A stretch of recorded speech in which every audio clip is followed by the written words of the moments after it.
Close your eyes for a moment and let your mind drift back to a land 3,000 years ago. There, the Nile flows quietly under the blazing red sun of dusk. The water reflects shimmering shades of gold and orange, like an endless ribbon stretched across the horizon. You hear the soft sound of oars cutting through the waves. Wooden boats with cloth sails billow gently in the breeze, gliding slowly down the river. Ibis birds call to each other along the shore, mingling with the faint fragrance of incense rising from distant temples. The air itself feels like a dream, guiding you gently into the past. Along the stone-paved road leading into the city of Amarna, sunlight spills across carved walls. Towering columns cast long shadows onto the sand. You take a deep breath, catching the scent of cedar resin and incense lingering in the air. And then, you see yourself stepping into the grand square, where a woman appears in radiant beauty. They call her Nefertiti. The beautiful one has come.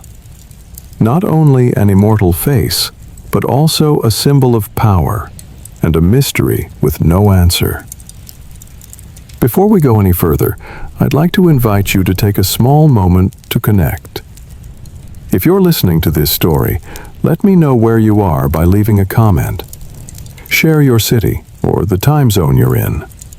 Because right now, you and I, and so many others all over the world, are walking together on the very same journey. And if you'd like to travel further with us, you can gently press subscribe and like this video, as if whispering, "I am here too, listening to history in the night." Now return to that image. On the stone walls you see reliefs carved with Nefertiti standing side by side with Pharaoh Akhenaten. They do not stand as king and queen, but as two suns shining together. She wears a tall crown, her face refined, her eyes deep, as if holding within them the secrets of time. You hear the music of ceremony rising, the drums, the flutes, the chants carried in the wind. And then you see Nefertiti stepping out onto the balcony. She lifts her hand toward the sun Aten. Light envelops her, casting the whole square in a gentle glow. You too are standing in that light. Your body loosens, your mind drifts, your breathing slows, little by little. And then you realize a strange truth. The woman worshipped as a goddess disappeared from all historical record. No tomb, no mummy. Only a vast emptiness in humanity's memory. How did she vanish? Did she fall to conspiracy? Was she hidden away by enemies? Or did she wear the crown of Pharaoh under another name? That question has lingered for 3,000 years, and tonight, you will join me in piecing it together. Before we step into the first chapter, I invite you to inhale slowly and exhale deeply. Let your body sink heavier into your bed or the chair where you're sitting. You don't need to do anything, only to listen and drift. Nefertiti will guide you into a world where past and present merge into a dream. And there, you will let sleep come gently, like a breeze flowing across the Nile. Chapter 1. The Girl from Thebes. Close your eyes and let your mind drift southward along the Nile, where the city of Thebes once glowed like the beating heart of ancient Egypt. The air is thick with the scent of incense, bluish smoke rising from oil lamps burning before the temple of Amun. You hear the echo of bronze gongs, the footsteps of pilgrims, and the quiet lap of river water against the sandy banks. In this atmosphere, a story begins to unfold. A story about a girl named Nefertiti. The beautiful one has come. Thebes was not only a city, it was the center of religion, the seat of the most powerful priests, the place where royalty entrusted their faith to the gods. The towering walls of Karnak cast long shadows across the ground. Hieroglyphs carved into massive stone columns seemed to whisper to you about centuries long gone. And among this setting, a girl steps forward. No one knows for sure where she came from. Some say she was a princess, others that she was the daughter of a high priest, and still others believed she did not belong here at all, but was a gift sent by the gods themselves. Picture the scene. Along a white stone road, common people pause as she walks by, not because of command, not from fear, but because her gaze makes all fall silent. A delicate face, eyes deep and bright, like sunlight reflected on water, and a graceful yet confident stride. Her name, Nefertiti, meaning the beautiful one has come, seems to come alive at her mere presence. But Nefertiti was not only a beautiful girl. In her eyes there was something beyond appearance. The stillness of the river, the strength of the desert, and a sense that she knew more than she ever revealed. The people of Thebes whispered about her. Artists carved her likeness into fragments of stone, as if to preserve the moment when something extraordinary had happened. The beautiful one had come, carrying with her a promise of change. You hear the wind flowing through the long stone corridors, past reliefs faded with age. Imagine Nefertiti as a young girl, long black hair flowing down her back, walking between the towering gates of Karnak. Each footstep echoed against the stone floor like a slow heartbeat. She stopped before the statue of Amun, lifting her eyes to the colossal stone face. In that gaze there was curiosity, reverence, and a spark of something greater awaiting her future. Nefertiti did not grow up in the ordinary. From the beginning, she was surrounded by ritual, power, and faith. Every day she watched thousands of worshippers bring offerings to the temple, heard priests chanting, smelled the thick incense curling around every block of stone. She learned to read the symbols carved into walls. She learned the meaning of sunlight striking directly through the temple's axis on the equinox. Every detail soaked into her like the rivers soaking into the earth, shaping a mind that did not only admire beauty, but also sought to understand it. Take a deep breath, and let your imagination guide you deeper into her life. You see Nefertiti sitting by the Nile in the morning, mist still clinging to the water. You hear the splash of fish, the hum of insects, and she traces ripples across the river's surface with her hand. Perhaps in those moments, she dreamed of something far beyond Thebes, of a destiny waiting elsewhere. Perhaps she already heard the call of the gods in the wind, or felt the light of Aten reaching for her, even in her youth. They said that whenever Nefertiti entered a room, the atmosphere changed instantly. Conversations softened, eyes turned toward her, and a strange silence fell. Not silence of fear, but silence of wonder, of reverence. Her beauty was not only skin deep, it was like a doorway into another world, making people feel small, yet lifted at the same time. Picture a great ceremony at Karnak.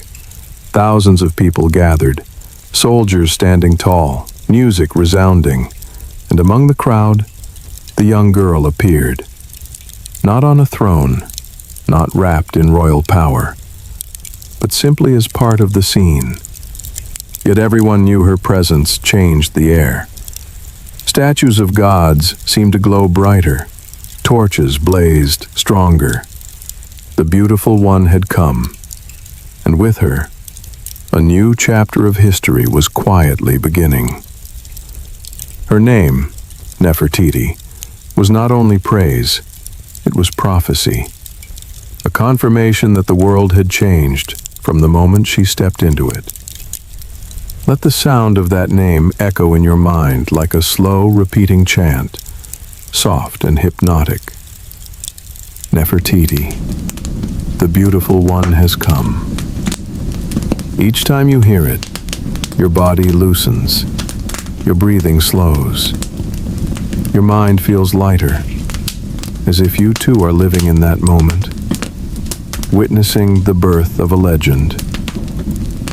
And from the city of Thebes, from its towering walls, from the quiet Nile, this girl's journey would lead to a throne, to the light of Aten, and to a mysterious disappearance yet to come. But for now, remain here with the image of young Nefertiti, a girl stepping out of the shadow of temples into the light of history. The beautiful one has come, and you are with her, at the dawn of a dream. Chapter 2. Meeting Akhenaten.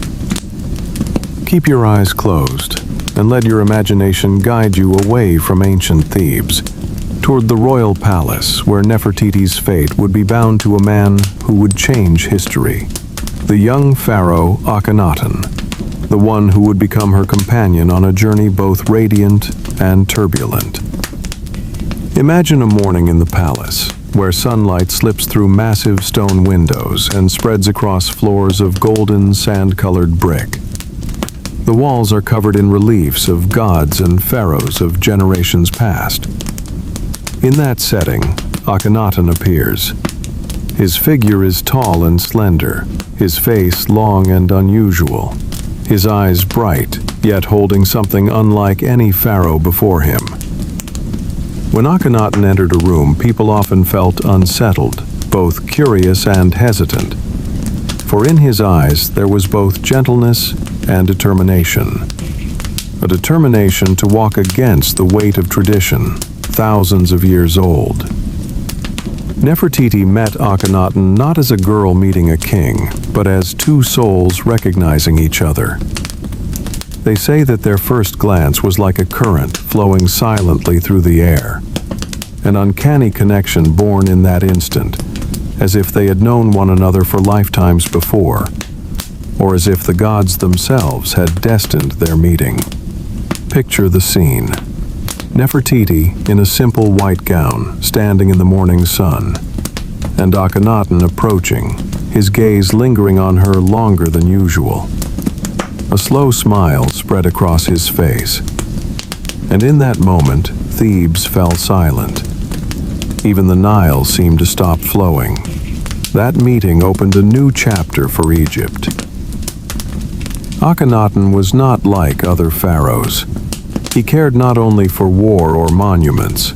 He dreamed a different dream, a dream of one god alone, Aten, the sun that illuminated all life. He believed Aten was the source of everything, that all other gods were but shadows of that light.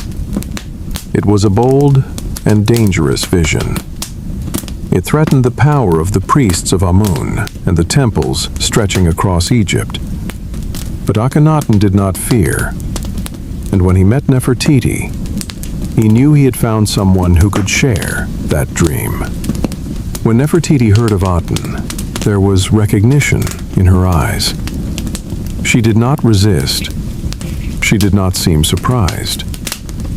It was as if she had always known that the sunlight was the whisper of the divine.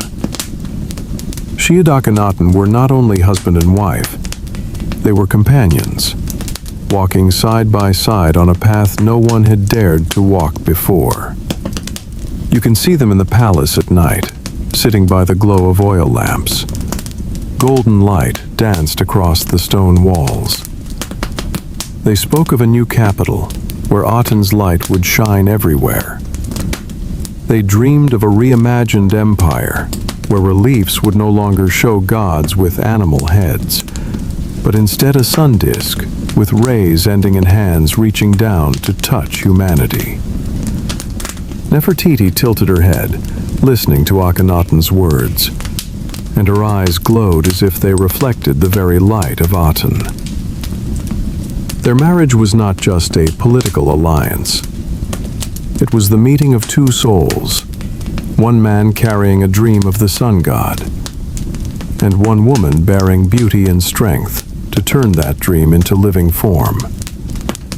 Together they sought not only to rule, but to change the very foundation of belief in their civilization. The people of Thebes saw their bond and began whispering that no royal couple had ever appeared like this before. Not pharaoh first and queen behind, but two standing side by side, like twin stars shining at once. In the first reliefs of their reign, Nefertiti is not placed behind Akhenaten. She stands equal, sometimes even shown presenting offerings to Aten in the pharaoh's place. Such a thing had never happened in Egyptian history. Picture that scene. The square of Amarna during its first ceremony. The sun Aten pouring down from the high sky, flames flickering, hundreds of musicians beating drums and playing flutes, and at the center, Akhenaten and Nefertiti, side by side, their hands lifted toward Aten. Rays from the sun disk stretched down, touching them like a blessing. The crowd fell silent, heads bowed. From that moment, they were no longer just king and queen. They were the living embodiment of Aten upon the earth. Their bond was shown not only in ritual, but in daily life. They said Akhenaten loved Nefertiti with an uncommon passion. He allowed her presence everywhere in palace feasts, in public ceremonies, even on military campaigns. And Nefertiti responded with intelligence, with grace, with absolute loyalty. Together they became a pair history had never seen before. Yet their connection was not only love-in, it was preparation for the storms to come.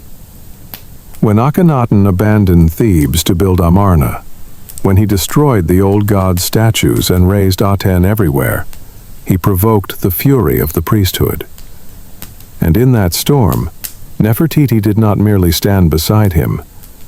She walked with him into the very heart of it. Take a slow breath and feel that movement. History was shifting. The old world was trembling, and a new one was forming. It all began with this meeting. The meeting of the girl from Thebes and the pharaoh with the dream of the sun. A meeting that united not only two people, but the destiny of an entire civilization. The beautiful one had come, and she had found her son. From here, their journey would become not just a love story, but a story of challenging 1,000 years of belief, of the birth of a new capital, of the radiant light of Aten, and of the shadow waiting beyond. Chapter 3. Amarna, City of the Sun.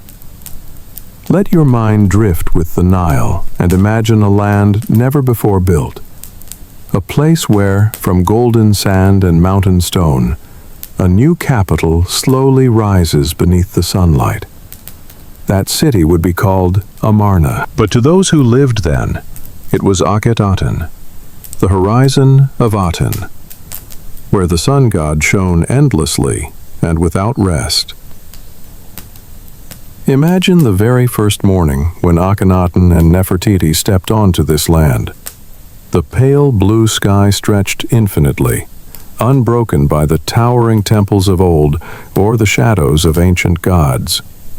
Only light poured down everywhere, and golden sand reached to the horizon. They stood upon a high bank and looked out over the empty land, and in their eyes the same vision appeared. This would become the capital of light, a city not belonging to the past, but to their dream. Amarna was not raised with hesitation, but with extraordinary resolve. Picture thousands of workers, laborers, and craftsmen building walls and houses together. Huge stones dragged with rough ropes. The pounding of hammers echoed across the valley. Shouts rose in unison as tall columns were hauled upright. And amid all that noise there was a strange silence, as if Aten himself was watching every motion. Nefertiti walked among the work, sunlight gleaming on her dark hair. She did not wear ornate robes, only a light cloth. Yet her presence made all bow their heads, as though a goddess walked among them. She spoke gently to the workers, asked about their health, about their families. And when they raised their heads, they felt new strength fill their bodies, as if Aten's light passed through her into them. Close your eyes and hear the sounds of the city growing. Walls rising, roofs laid, streets leveled, straight roads leading to wide squares.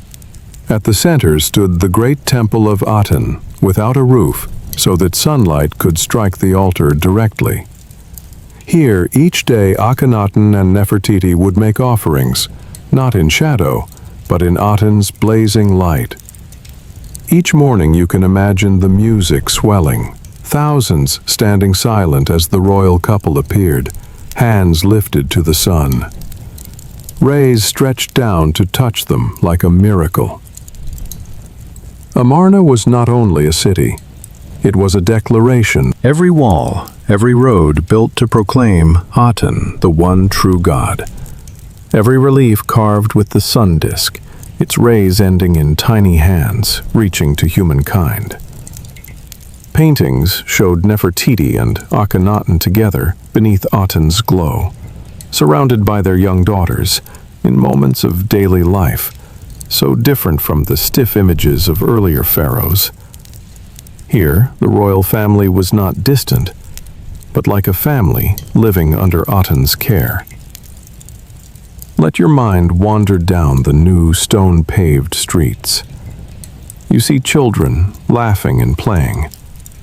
The potter's wheel spins, shaping fine jars. The goldsmith engraves bright ornaments.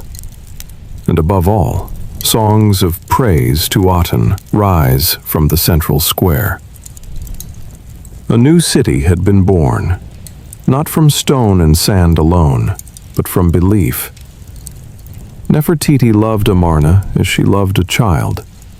She spent time walking its length, gazing at newly finished walls, admiring bright murals showing her and Akhenaten as family. Artists painted her not only as a queen, but as a mother holding her child, as a wife speaking with her husband. It made the people feel close to her, as if their queen was not far above them, but living among them in this city.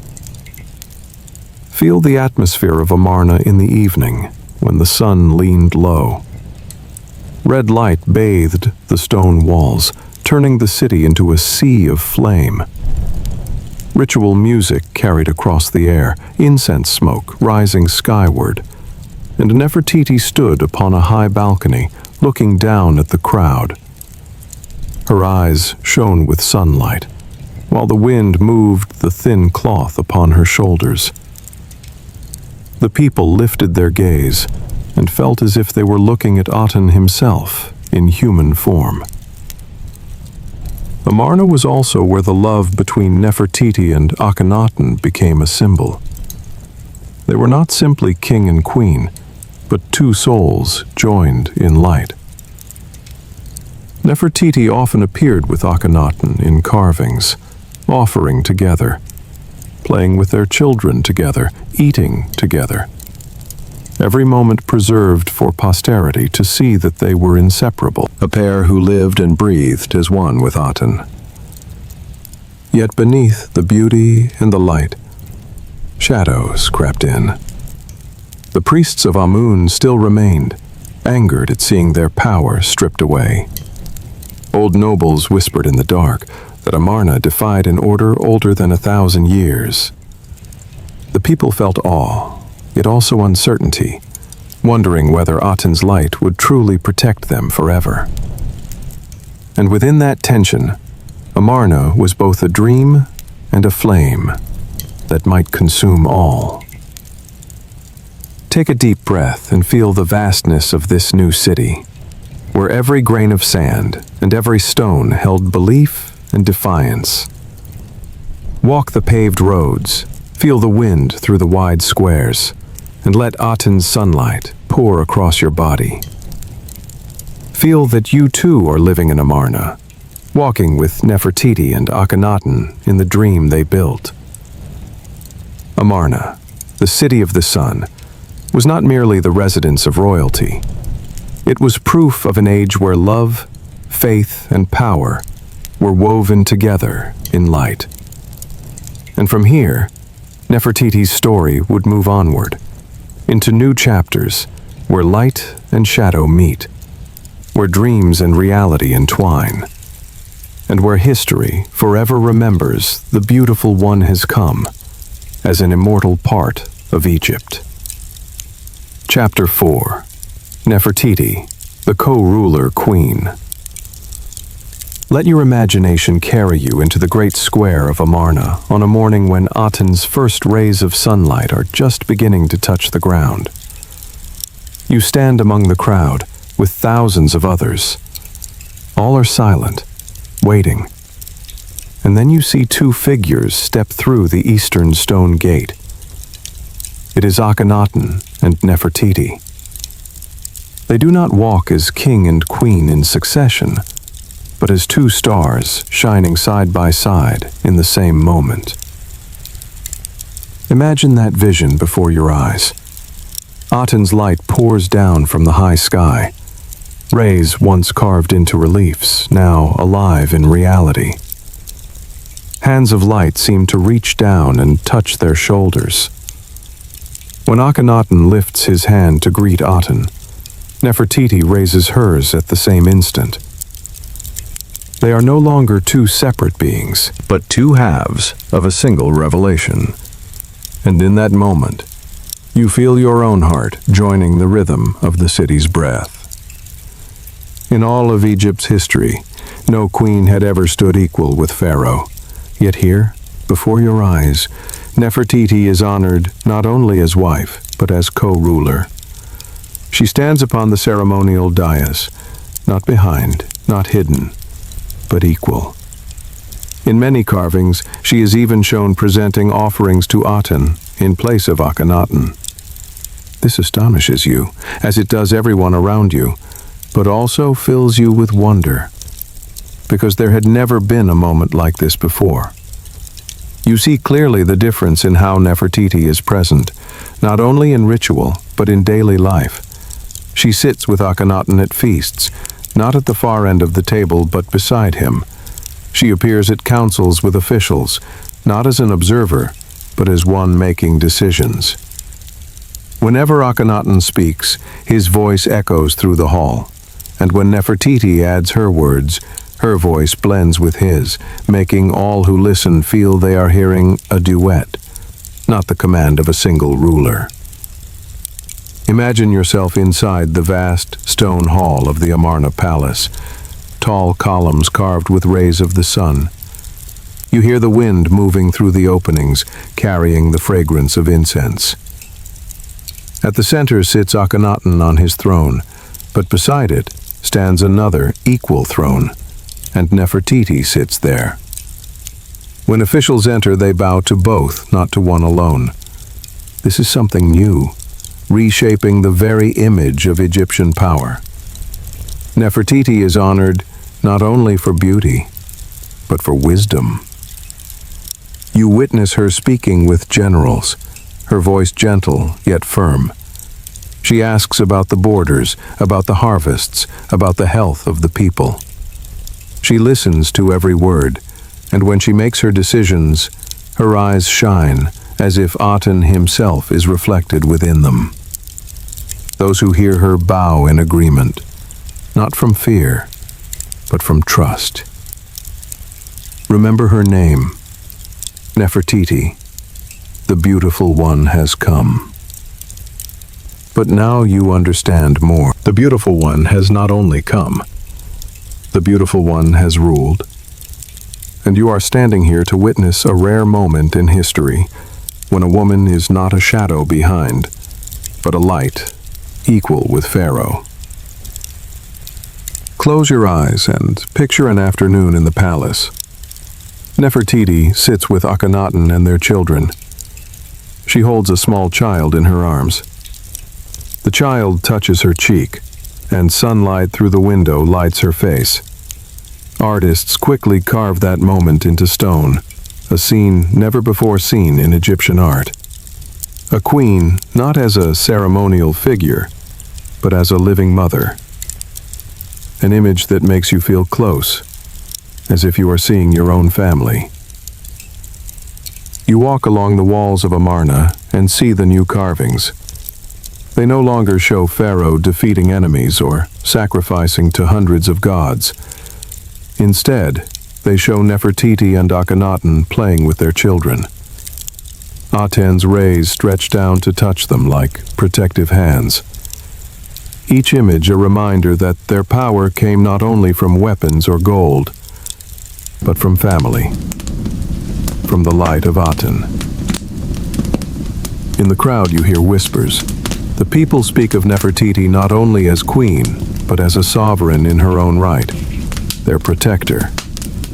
They call her name with reverence, as they call Aten's. And you feel it too.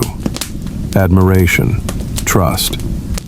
The sense that her presence is a promise that light will never fade. But you also notice other eyes. The eyes of the old priests of Amun, watching coldly from afar.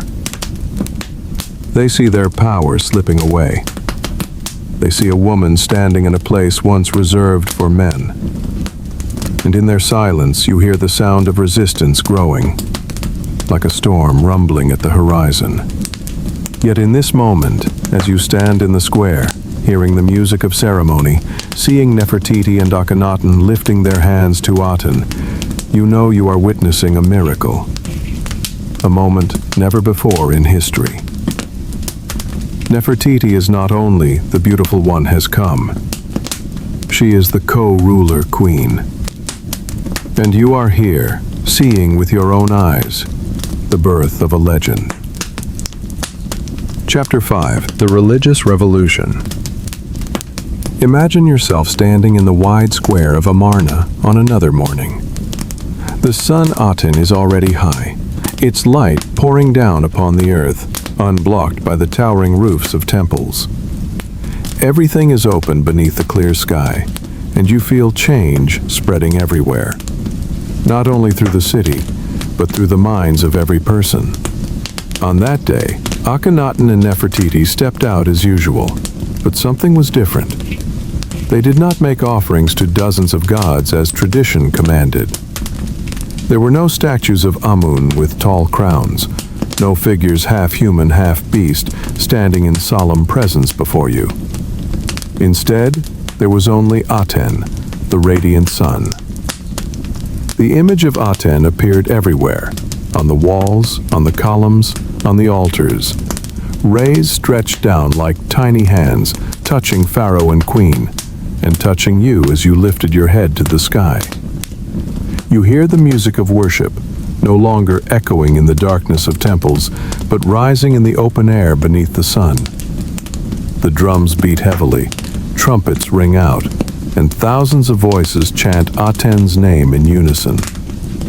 The atmosphere makes you shiver, a mix of excitement and confusion, as though you are witnessing something never before seen in history.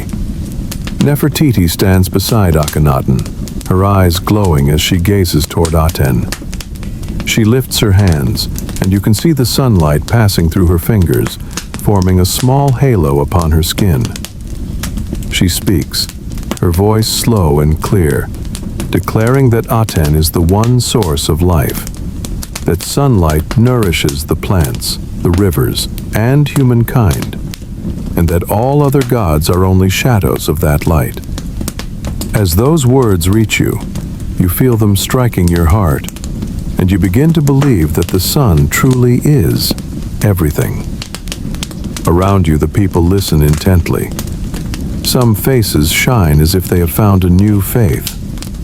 Others look uncertain, unable to understand why everything they had worshipped for thousands of years was suddenly cast aside. But no one can deny the power of that moment, when Nefertiti and Akhenaten stood in Aten's light, like two living flames. You remember the days in Thebes, where great temples loomed in darkness, where incense smoke was so heavy it hid the sun, where priests whispered prayers in a language only they understood. All of that is gone now. In Amarna, there is no shadow of massive temples, no suffocating smoke, only sunlight directly on your skin, making you feel closer to the divine than ever before. You walk past the newly carved walls and see the difference. The carvings no longer show dozens of gods, but only a sun disk, its rays ending in small hands.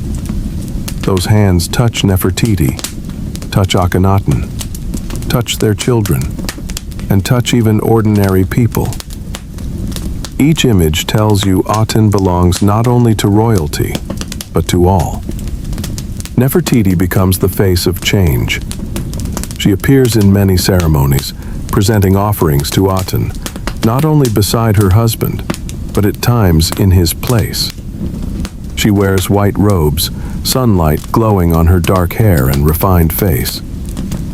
You see her not just as queen, but as the highest priestess, the bridge between Aten and humankind. When she speaks, the light upon her lips makes you believe her words come from the sun itself. But you also hear whispers from afar. The priests of Amun have not disappeared. They are silently enraged as they watch their power erased. They look upon Nefertiti with cold eyes, for she is the one changing the balance. The shadow of resistance lingers, smoldering beneath the blinding light, and you know a confrontation is building. Yet in this moment, you also see other faces. Ordinary people lift their heads toward Aten, their eyes brighter than ever before. They say they feel closer to the divine now, because no towering walls block them, no powerful priests hold the prayers. They feel the sun shines upon all equally, without distinction between king and commoner. And you realize that this is the true strength of the revolution. You follow the crowd out of the square, walking the streets of Amarna, and you sense the change in every detail. New houses are carved with Aten's image, market jars painted with the sun. Children's songs echo Aten's name.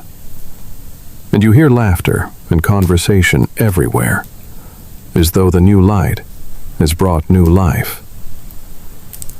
Yet you also feel the tension hidden in the air.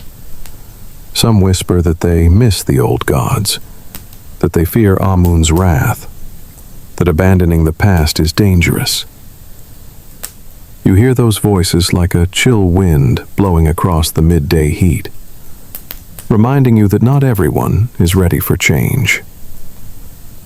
Still, in this moment, as you stand in Aten's light, as you see Nefertiti and Akhenaten leading together, you cannot deny that you are witnessing one of the most important moments in Egypt's history.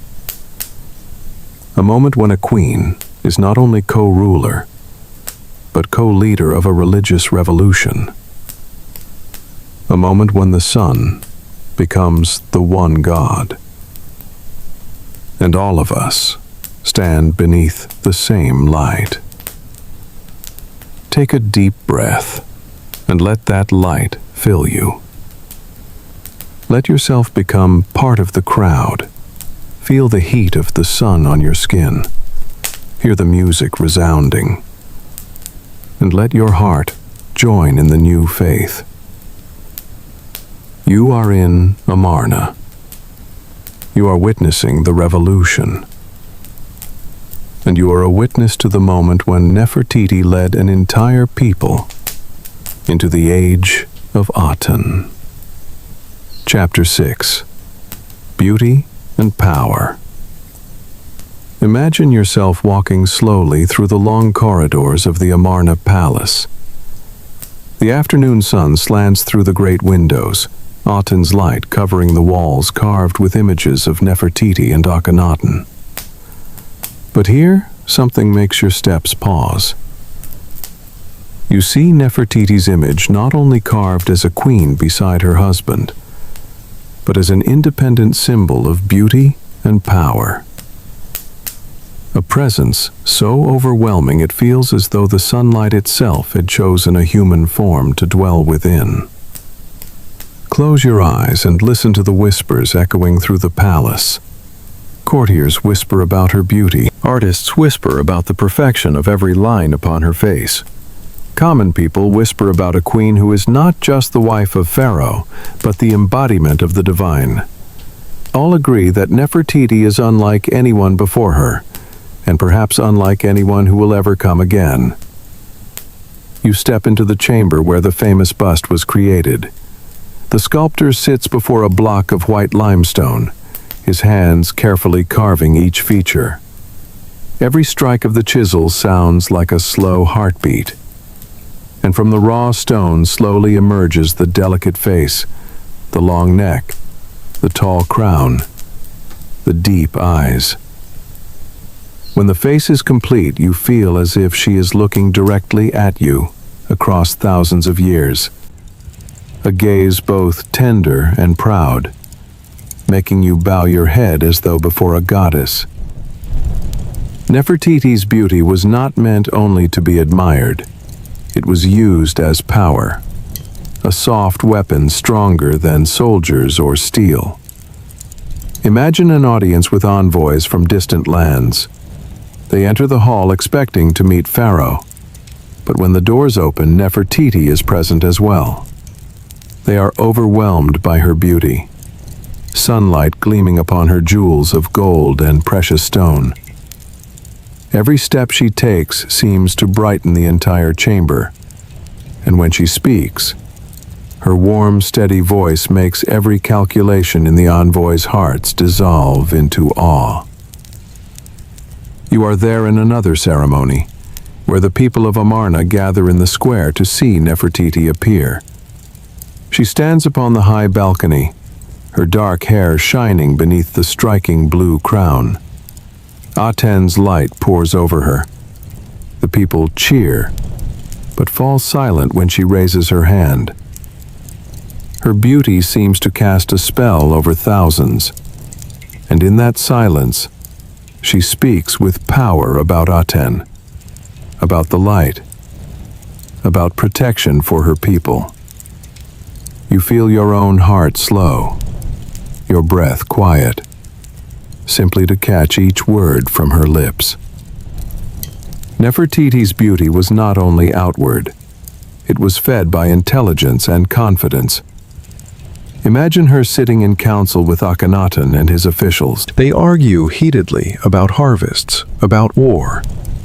But when Nefertiti speaks, her voice firm and clear, all fall silent. She is not there to decorate the throne. She is there to shape decisions. And in that moment, her eyes convince you that she knows the path her nation must take. You follow her into the palace gardens, where flowers bloom brightly and pools reflect the sky. In that peace, you see Nefertiti laughing with her children. Her gentle gestures show you that her power does not make her distant. Instead, it makes her closer, more trusted. The people, hearing of these moments, believe they can place their faith in a queen both strong and kind. You stand in the darkness of a night ceremony, with torches blazing in the square. Nefertiti steps out in white robes, the firelight highlighting every perfect feature of her face. The crowd kneels, but you cannot look away from her gaze. A gaze that pierces through you, that illuminates your very soul, making you feel small, yet lifted, as though Aten himself had touched you. Take a deep breath and let that image imprint itself upon your imagination. A queen not only beautiful, not only powerful, but the union of divine and human. You feel as if you have truly stood there, witnessed, and been moved by her light. Nefertiti is not only a name in history, not only a face on stone. She is a living presence before you. And as you leave the square and walk the stone streets, you know her name will echo in your heart for a very long time. Chapter 7. The Disappearance from the Records. Imagine yourself standing in Amarna during its most peaceful days. The city glows beneath Aten's light. White stone streets stretch out like ribbons. Walls are carved with images of Nefertiti and Akhenaten smiling with their children beneath the sun. You hear the laughter of children playing in the palace courtyards, the songs of birds upon tall columns, the trickle of water from small pools. The world seems whole, unchanging. Yet, like a sudden cold wind, everything begins to shift. You stand in the square during a great ceremony, as on so many other days. But this time something is missing. Nefertiti does not appear. The people whisper, glancing around for her familiar presence. But only Akhenaten steps forward beneath the sunlight. He raises his hand to Aten, but the hand that had always lifted beside his is gone. In that moment you feel an absence, like a note missing from a song, leaving the melody incomplete. In the days that follow, you walk the city walls and notice strange things. Nefertiti's name is no longer carved upon new reliefs. Artists replace her image with others, or leave blank stone where she should be. Older carvings of her are slowly chiseled away, rough marks cutting across where her face once appeared. You sense the deliberate erasure. You listen to whispers in the palace. Some say Nefertiti died suddenly of illness. Others whisper she fell from favor, at odds with Akhenaten. Still others claim she vanished to be reborn under another name, Neferneferuaten, perhaps even ruling as pharaoh herself for a brief time. But no one dares speak aloud. Silence settles over the city, once filled with song. Picture yourself one evening walking the palace halls. Torches flicker, casting long shadows on the walls. Your footsteps echo hollow, as though the stones themselves want to whisper that something has happened. Some doors are sealed, forbidden to all. Rooms once filled with the laughter of young princesses now lie in silent darkness. Nefertiti's absence spreads through every corner like an unseen ghost. You feel unease growing inside you. The people begin to whisper in worry. If Nefertiti has vanished, who will protect them? Who will be Aten's presence among them? They still see the sunrise each morning, but in its light, her gentle face no longer appears. The absence makes the light feel harsher, less comforting. You step into Aten's temple and witness another ceremony. This time, only Akhenaten stands there. Sunlight strikes him, but he is alone, his shadow long upon the stone floor. You feel the loneliness in his posture, and wonder if he remembers the one who once stood at his side. A question rises in your mind, the same question that will echo for thousands of years. Where did Nefertiti go? Rumors swirl. Some say she was assassinated by enemies within the palace. Some suggest she died in childbirth, buried in a secret tomb never found. Others claim she did not die at all, but took the name Pharaoh Neferneferuaten and ruled briefly before Tutankhamun. You hear these theories pass like gusts of wind around you, yet none dispels the veil of mystery. Take a slow breath and feel the weight of loss in your heart. The disappearance of one woman is not just the death of an individual, but the fracture of an entire world. With Nefertiti gone, Amarna's walls no longer shine as they once did. Songs of Aten no longer resound as before, and even you, as you walk through the city, feel your steps grow heavy, as though the earth itself grieves her absence. You pause before a wall where her face had once been carved. Now only faint marks remain, the outlines of features erased. You place your hand upon the cold stone and imagine her face still there, her deep eyes still looking at you, as in the days of glory.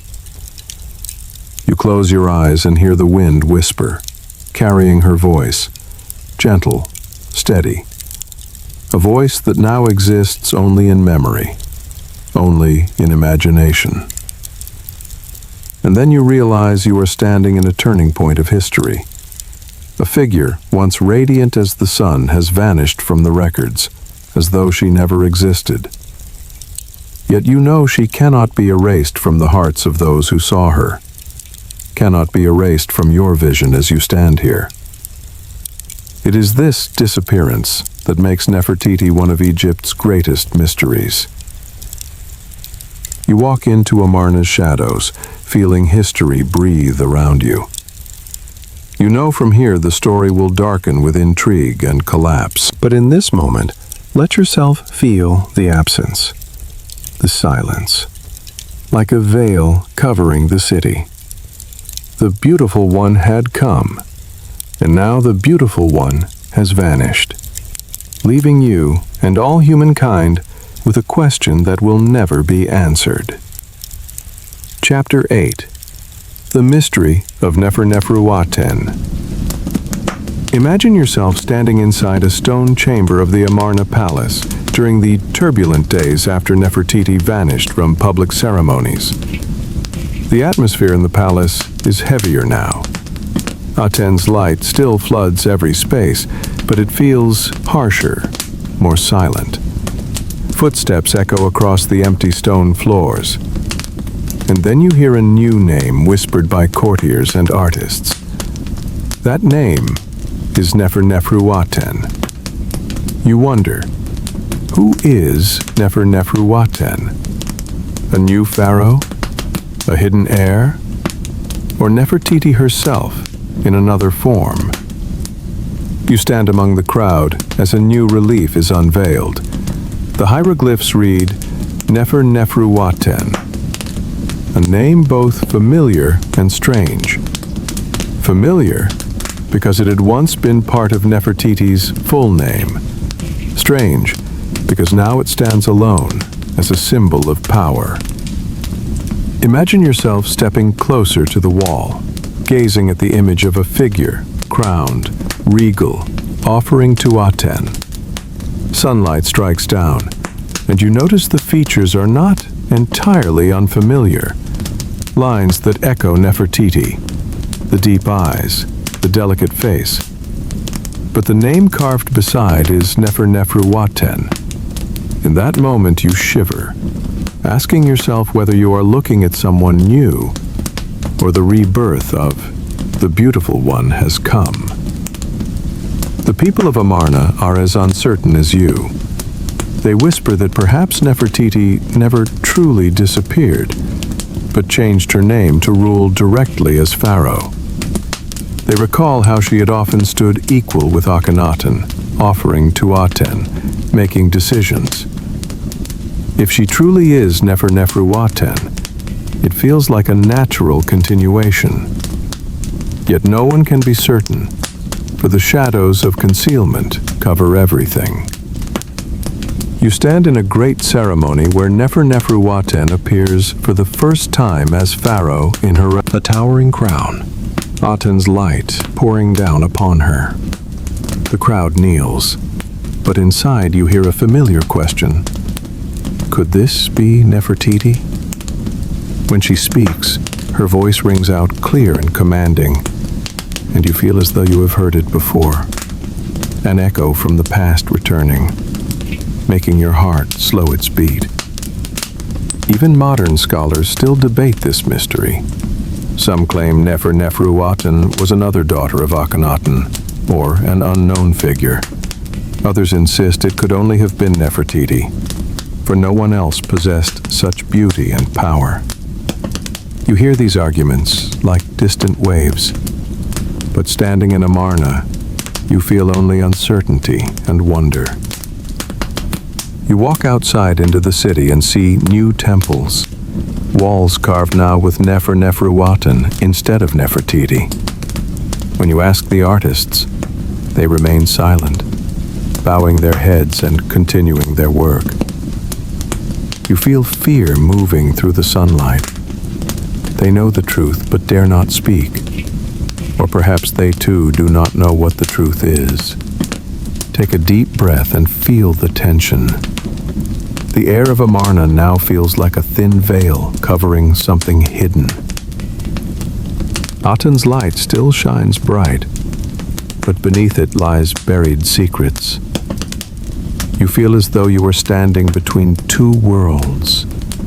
One world where Nefertiti had been clear and present, and another where the name Neferneferuaten has taken her place, without ever fully explaining. You hear new prayers rising, calling upon Neferneferuaten instead of Nefertiti. Yet within your own heart, as the sunlight touches your skin, you still whisper the old name, Nefertiti.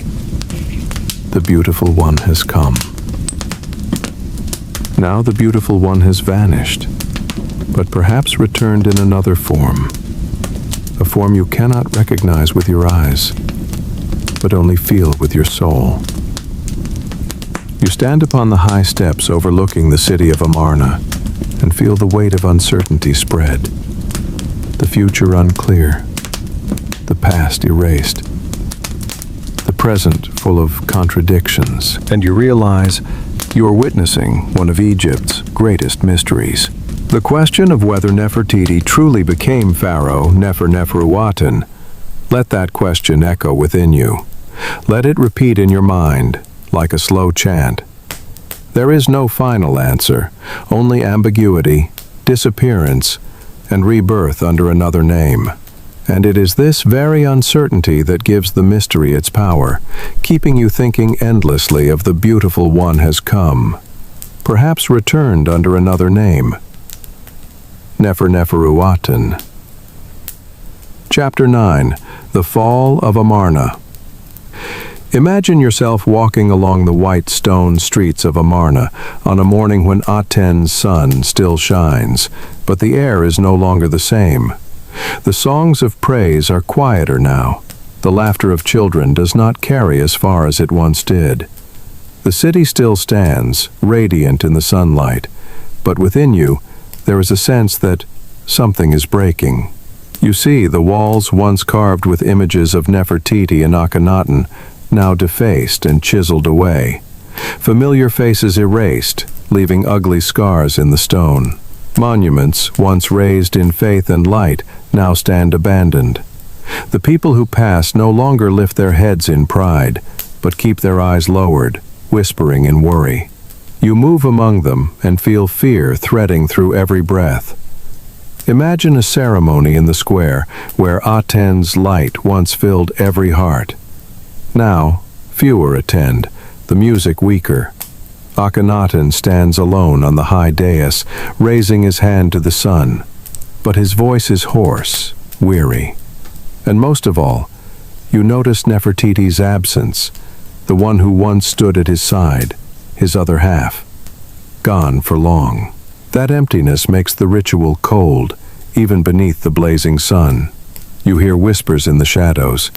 People say the old gods are angry, that Amun cannot be forgotten, that Aten is not enough to protect them. Secretly, they begin to raise small altars in their homes, offering incense once more to Amun and the ancient deities. You walk through the streets and smell the familiar smoke, not for Aten, but for gods, long forbidden. In the palace, you see Akhenaten growing frail, his steps slow, his eyes distant, as if seeing a world only he can see. He speaks of Aten with a fanatic devotion, but his words no longer stir hearts as they once did. You sense loneliness surrounding him, a loneliness that even the sun cannot fill. You also hear news from the borders. Enemies press closer. Lands once loyal are breaking away. Allies abandon Egypt, while Amarna looks only to Aten, forgetting military and diplomacy. You feel the truth, that this city, built on faith, is collapsing by that very faith. Imagine one night, walking through the great hall of the palace, once blazing with torches and filled with music and dance. Now only a few dim lamps cast faint golden light upon the stone walls. Darkness fills the long corridors, and you hear the wind wailing through the cracks like the lament of walls that have seen the end coming. The people of Amarna begin to leave. Quietly they gather their belongings, carry what little remains, and walk along the Nile, returning to Thebes, returning to the places of the old gods. You move among them, hear the heavy steps, the cries of children, and see despair glimmer in their eyes. The city that was once a dream has become a place abandoned. You pause upon the high steps, looking down at Amarna one last time. Aten's sun still shines upon the white rooftops, but no one remains beneath it to sing. Every street is empty, every square cold. Roofless temples open to the sky now echo only with wind and drifting sand. Walls carved with Aten are left to dust and time. You breathe in deeply and feel sorrow fill you. This city was once the symbol of Nefertiti and Akhenaten's love and faith. Now it stands as proof of how fragile human dreams can be. You stand as witness to its end, knowing that even the brightest light can fade when belief is gone. And then you turn and walk away, leaving Amarna behind. A city once shining like the sun, now only a shadow in memory. Yet within your heart it still lives, a dream that once was. A reminder that even the strongest light can vanish if it is not sustained. The beautiful one had come, the beautiful one had vanished, and her city dissolved into dust. Chapter 10. The Rise of Tutankhamun. Imagine yourself standing inside a dim great hall of the palace at Thebes, after Amarna has fallen into silence. Heavy shadows cover the stone walls where reliefs of Aten once shone, now broken or hidden away. And in that heavy air, you hear whispers of a new king. A new name echoing in the darkness, carrying with it the light of hope. Tutankhamun. You walk slowly into the hall where the coronation is being prepared. The sound of trumpets reverberates through the vast chamber. Drums pound, blending with the chanting of priests. Torchlight flickers upon the statues of the old gods, raised once more after years of neglect. You feel as if the ancient deities themselves have returned to witness this moment, the moment when a boy ascends the throne of Pharaoh. Tutankhamun is only a fragile child, with wide dark eyes filled with both wonder and unease. You stand among the crowd as he walks between two lines of towering guards. A golden robe drapes his thin body. The crown upon his head looks far too heavy for his youth, yet in his eyes there is an innocence that stirs your heart, as if you were watching a child being placed into a role far greater than himself. Imagine the roar of the crowd as he takes his seat upon the throne. Their cries call not only his name, Tutankhamun, but also the names of Amun and the old gods. Gods once replaced by Aten, now restored. The sound crashes through the hall like a storm, like the return of the past itself.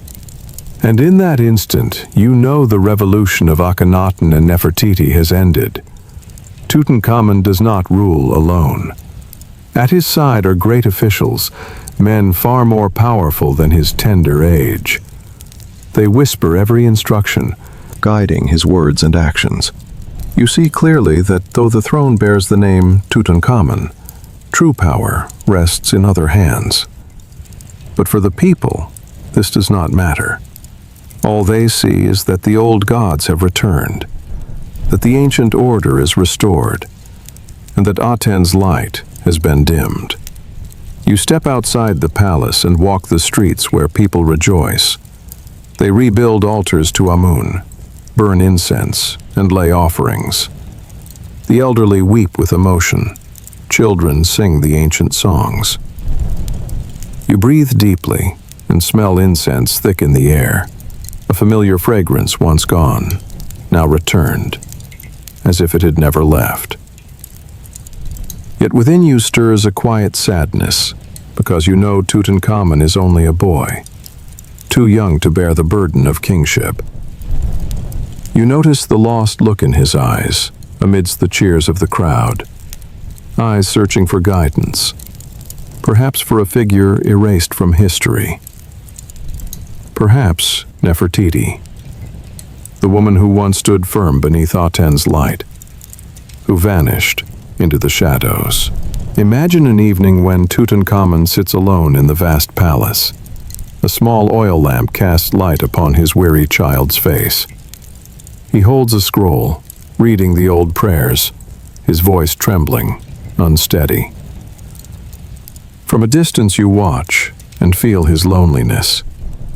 A pharaoh crowned, yet still only a child in need of protection. You hear the heavy steps of officials entering, whispering of moving the capital back to Thebes, of rebuilding temples to Amun, of erasing every trace of Aten. Each word they speak feels like a blade cutting through the memory of Amarna, cutting away the legacy of Nefertiti. You feel the weight of that erasure, like sand burying all that once shone bright. And then you turn back to Tutankhamun, sitting silently upon the throne. The throne is too vast, too heavy for his small shoulders. Yet in his eyes you glimpse a faint spark, fragile yet determined. This boy, surrounded by others' power, is still Pharaoh, still the symbol of continuity. And you are moved, because you know that within his frailty lies a certain beauty of history. Breathe deeply and let yourself sink into this moment. The moment when you witness Tutankhamun's coronation. Not only the beginning of a young king, but also the closing of a radiant and mysterious chapter of Nefertiti and Amarna. The beautiful one had come, the beautiful one had vanished, and now a boy sits upon the throne to begin a new chapter in Egypt's story. Chapter 11. The Tomb and the Mystery. Imagine yourself walking down a narrow stone slope that leads into the valley. Priests walk ahead of you, carrying great torches. The flickering flames cast light upon the towering rock walls around you. Night has fallen outside, but here the fire makes everything glow. You hear the faint whistle of wind passing through the gorge, blending with the sound of footsteps pressing into soft sand. Each step brings you closer to the place that will become the eternal home of a young pharaoh, Tutankhamun. You enter the earth itself. The air grows cool, filled with the resinous scent of cedar wood. The narrow walls are carved with fresh hieroglyphs. Brilliant golden designs show the young pharaoh being guided by the gods into the afterlife. You look around and feel as if you are not just a witness, but part of the sacred ritual that delivers a king into immortality.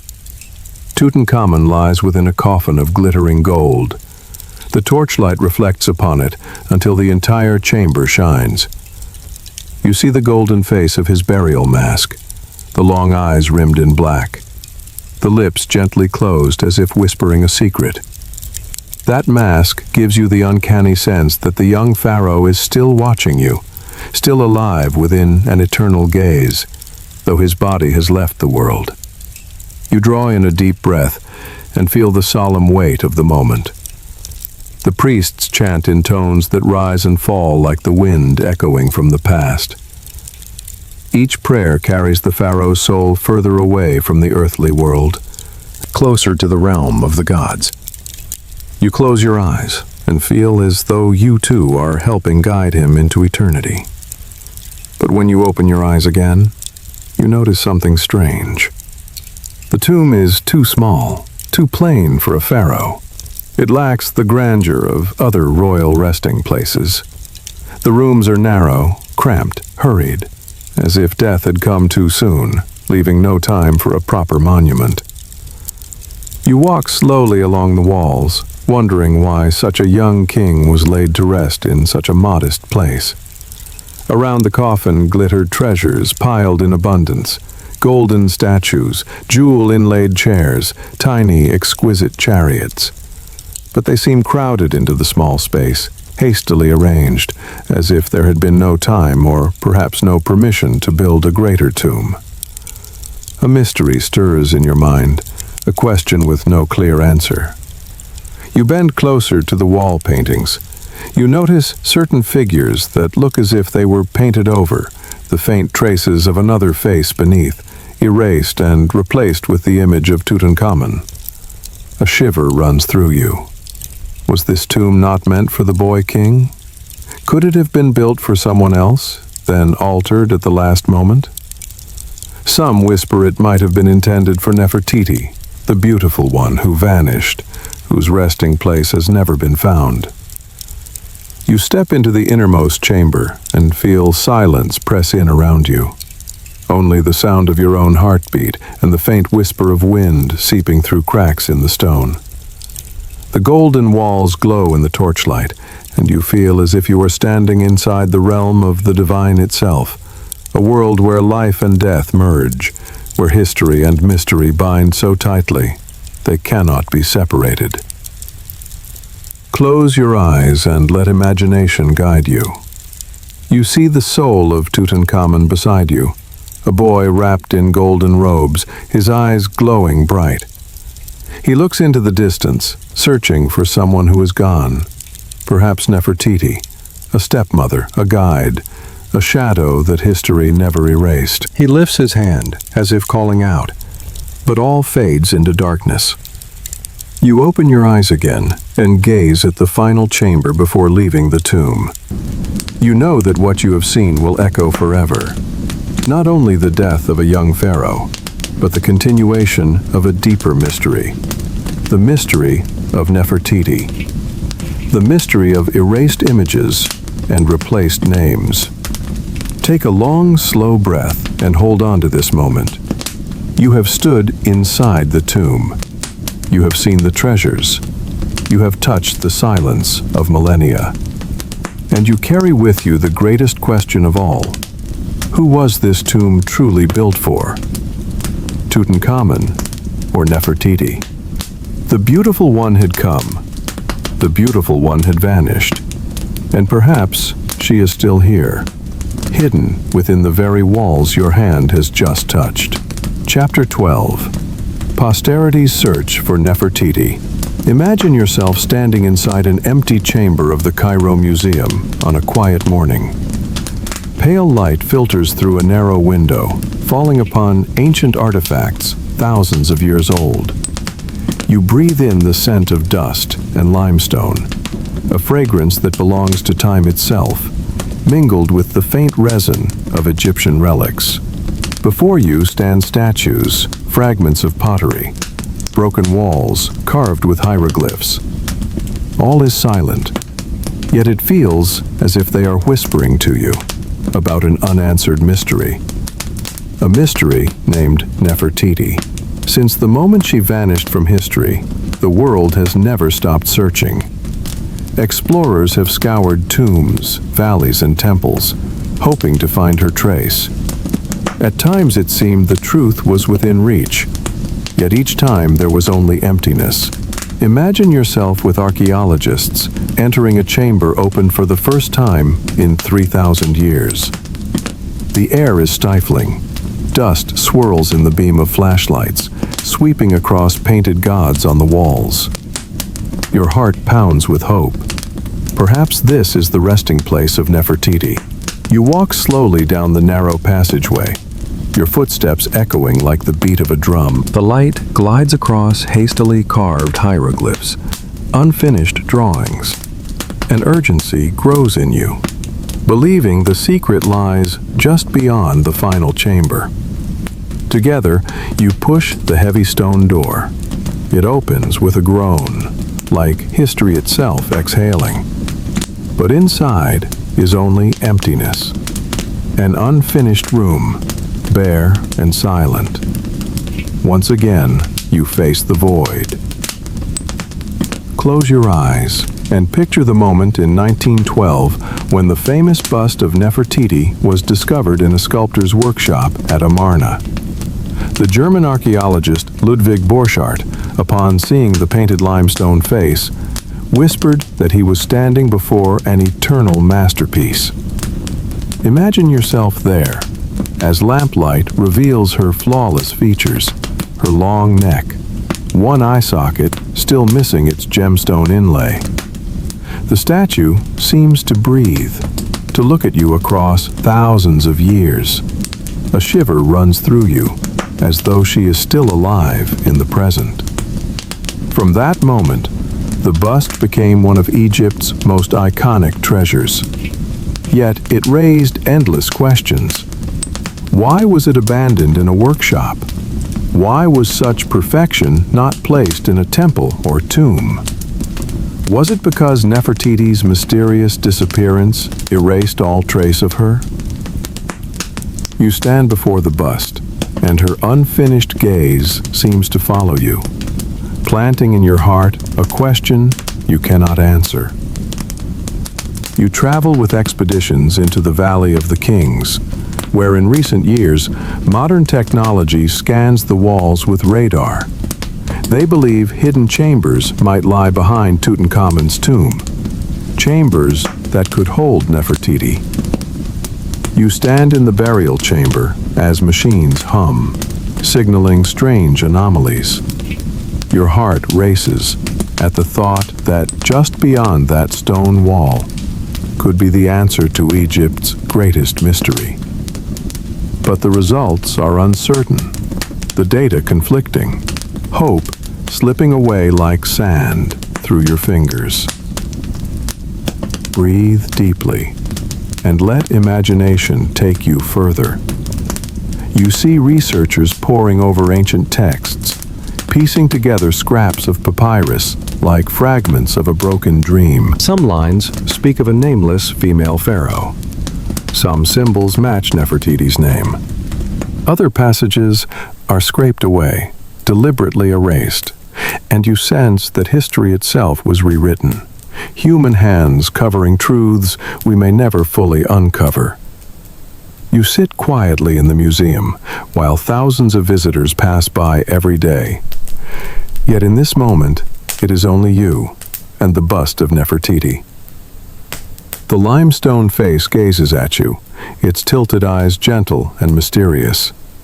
You feel as though her voice whispers from far away, not to give you answers, but to plant more questions. The beautiful one had come, and then she had vanished. But did she truly vanish? Or does she still linger, in every shard of stone, in every breath of Nile wind? Slow your heart. Inhale deeply. Exhale softly. You are part of this endless search, not only the search of archaeologists, but of all humanity. For each person who meets the gaze of Nefertiti sees something different within it, a question, a dream, a belief. And you, as you leave this chamber, carry that question within your own heart. The beautiful one had come, the beautiful one had vanished, and posterity will go on searching, a search without end, because perhaps the mystery does not lie in finding her, but in allowing her to remain, forever present, like a dream that never closes. Chapter 13. Nefertiti's Legacy in Art and Culture. Imagine yourself standing inside a gallery, bathed in warm golden light, at the Berlin Museum. Here rests an artifact that compels the entire world to pause in silence.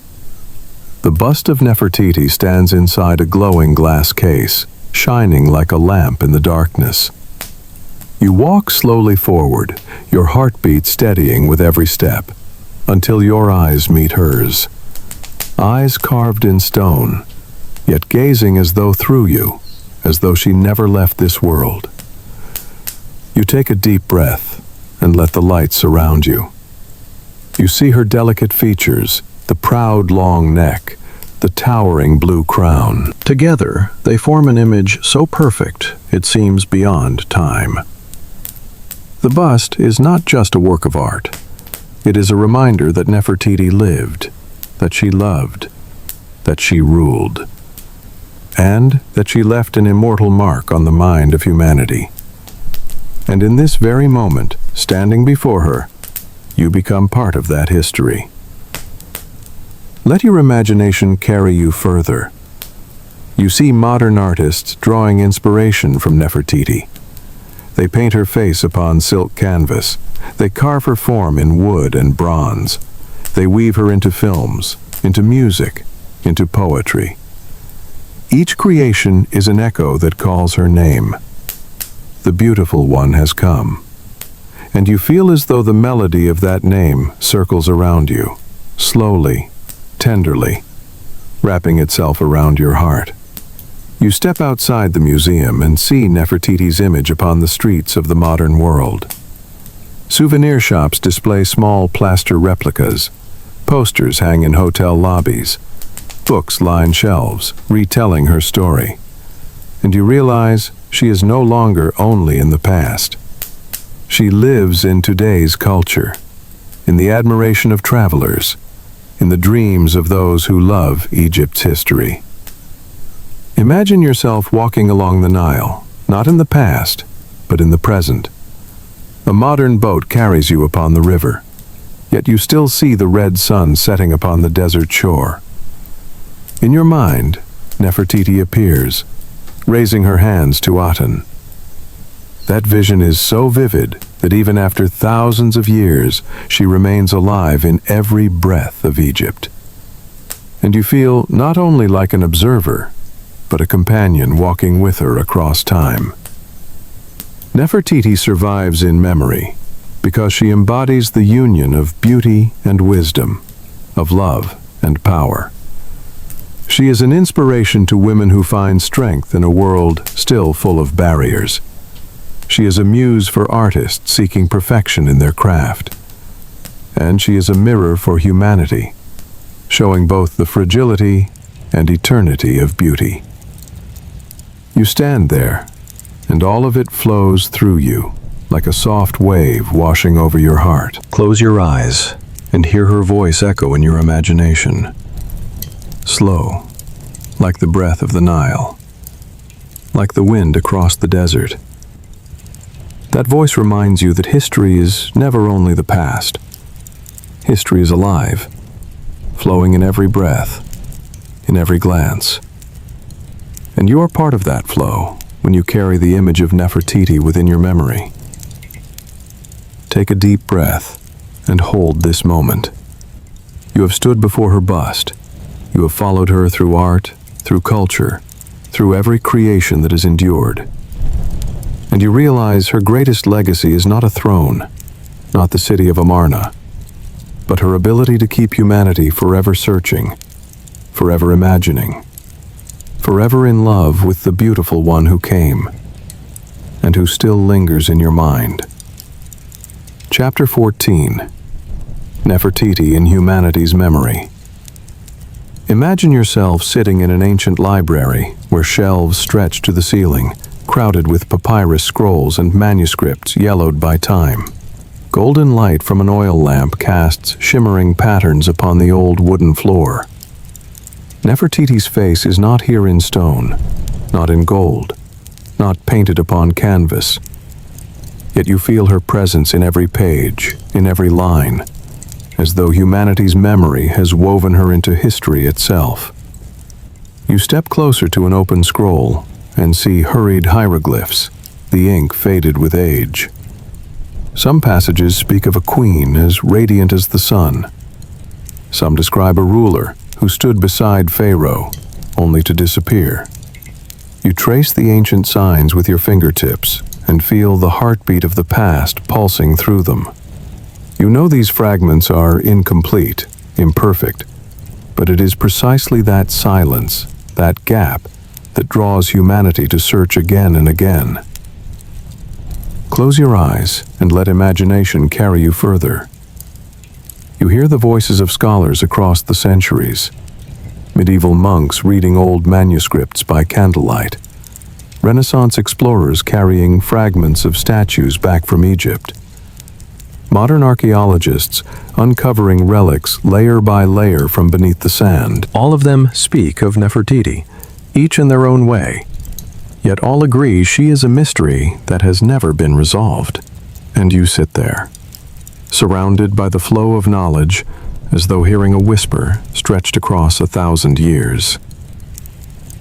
Step outside into a modern square where crowds of tourists gather around Egyptian monuments. Each one holds a camera, a phone, capturing images of Nefertiti. She exists not only in museums but in humanity's collective memory. You see their eyes filled with admiration, curiosity, reverence. They may not know her whole story, but they know she is part of something that transcends time. Imagine a classroom where children listen as a teacher slowly tells the tale of Nefertiti. The teacher draws the tall blue crown upon the board. The children's eyes widen as they imagine a mysterious queen. You see their faces, and you realize memory is not only in old scrolls, not only in museums, but alive in the minds of new generations each time her story is retold.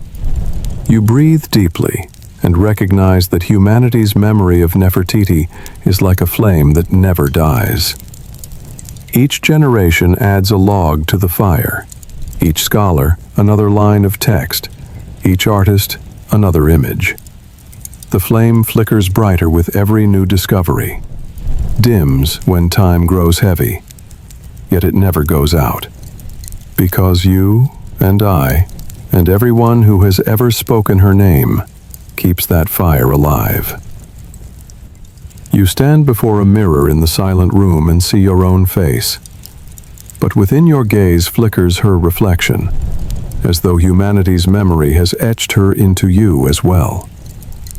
You realize memory is not only out there, in museums or scrolls, but inside each of us when we whisper her name.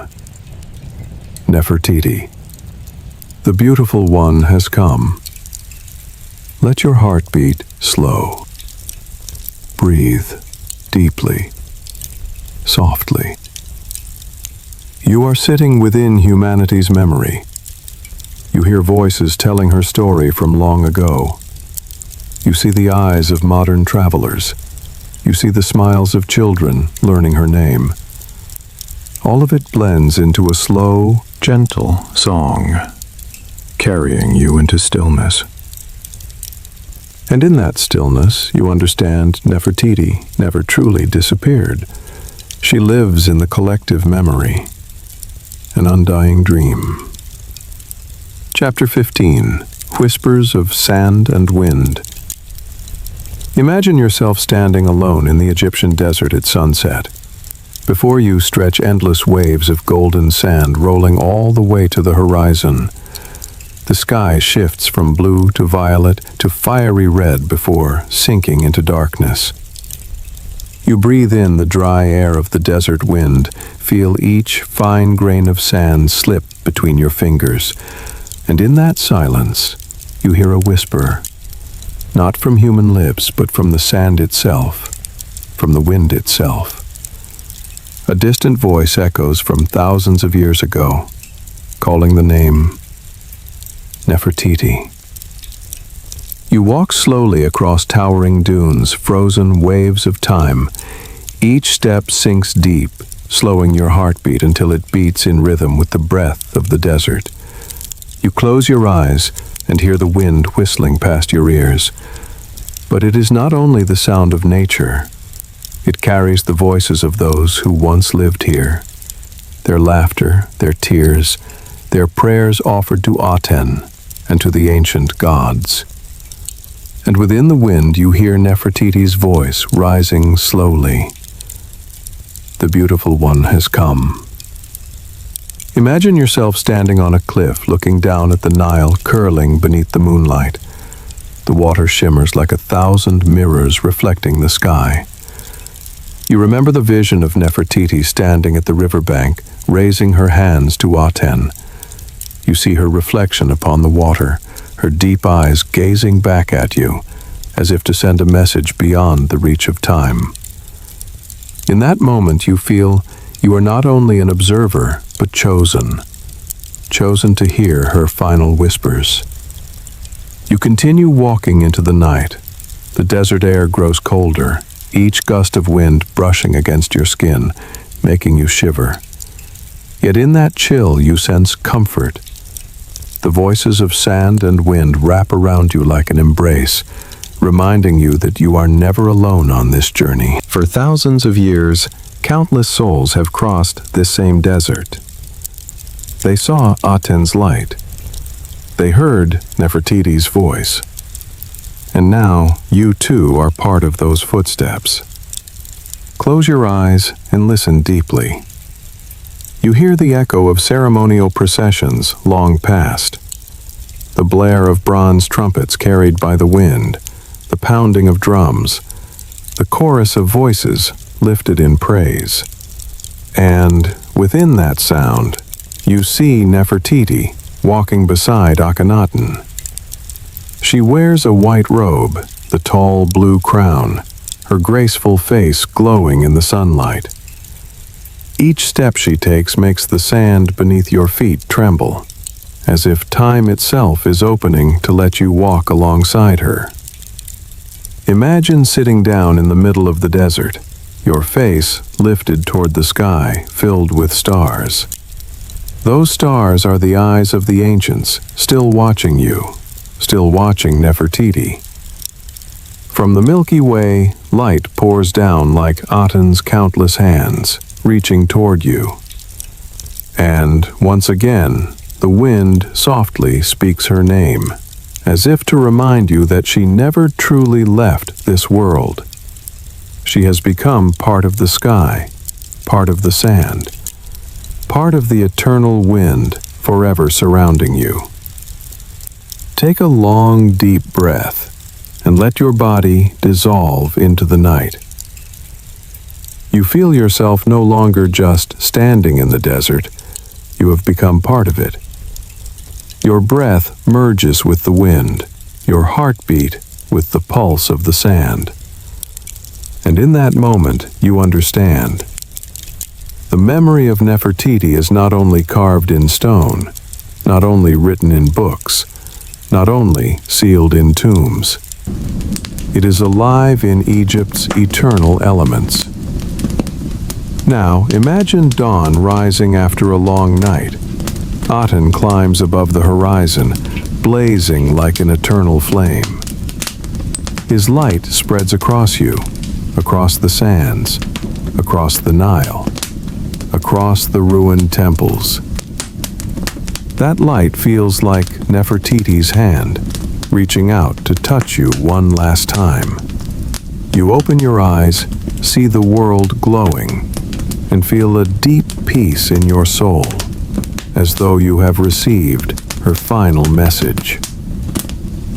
The beautiful one has come. #@meta. Behaviors pause. Sex 0.05. The beautiful one has vanished. Yet in the whispers of sand and wind, in Aten's light, in humanity's memory, Nefertiti remains here. And you know that whenever you listen closely, whenever you let the wind touch your skin, whenever sunlight warms your eyes, you will hear her voice echoing in your heart forever. Now, sit comfortably. Release the tension from your shoulders. Close your eyes. Let your imagination replay what you have just traveled through. You have walked the streets of Thebes. You have stood in Amarna's radiant square.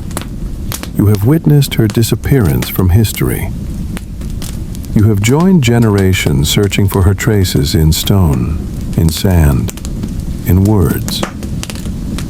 Breathe in deeply. Breathe out slowly. Feel peace spreading through every breath. Nefertiti, the beautiful one, has come.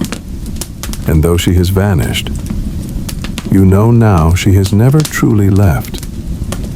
She lives in memory, in art, in culture, and in the dream you carry tonight. Let your heart drift with the desert wind, with the gentle glow of the morning sun. Feel that you are not merely listening to a story. You are part of history itself, a silent witness to a journey across millennia, listening to the whispers of an Egyptian queen. If this journey has brought you peace, gently press like so we know you are here with us. If you wish to keep traveling through the world's ancient civilizations, press subscribe so you never miss the next voyage. And before you close your eyes for sleep, leave a comment with your time zone or the place you are listening from, so we know where in the world you are joining us. Now, close your eyes. Loosen your shoulders. Let this voice fade gently into your dreams. You are in history's embrace, where every memory becomes a soft light, guiding you into peaceful sleep. Good night, and see you on the next journey.